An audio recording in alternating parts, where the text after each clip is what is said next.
రోజు మా ఇంటి దగ్గరకు ఆకుకూరలు అమ్మడానికి ఒక ఆవిడ వస్తూ ఉంటారు. ఆవిడ ఈరోజు ఆకుకూరలతో పాటు ముల్లంగి ఆకుకూరను కూడా తీసుకొచ్చారు.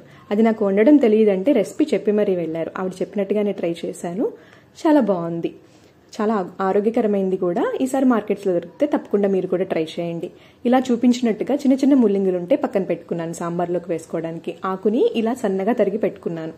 ఇప్పుడు ఒక ప్యాన్లో ఆయిల్ హీట్ ఎక్కిన తర్వాత పోపు దినుసులన్నీ వేసుకుని కొంచెం ఫ్రై అయిన తర్వాత ఒక చిన్న ఉల్లిపాయ తరుగు, అదేవిధంగా 10 వరకు కచ్చపచ్చగా దంచిన వెల్లుల్లి రెబ్బలు, పసుపు, ఉప్పు వేసి పచ్చివాసన పోయేంత వరకు వేయించుకోవాలి. ఆ తర్వాత సన్నగా తరిగిన ఆకుకూరను కూడా వేసుకుని మొత్తం కలుపుకుంటే ఒక 5 మినిట్స్కి ఇట్లా నీరు వదులుతుంది. ఆ తర్వాత ఇంకొక 10 మినిట్స్లో ఆకులోని నీరంతా ఇంకిపోయి మనకి ఆకు తినడానికి రెడీ అయిపోతుంది అనమాట. ఆ స్టేజ్లో ఒక కప్ వరకు కొబ్బరి తురుము వేసుకుంటే ఆ చేదుదనం కొంచెం తగ్గిపోతుంది.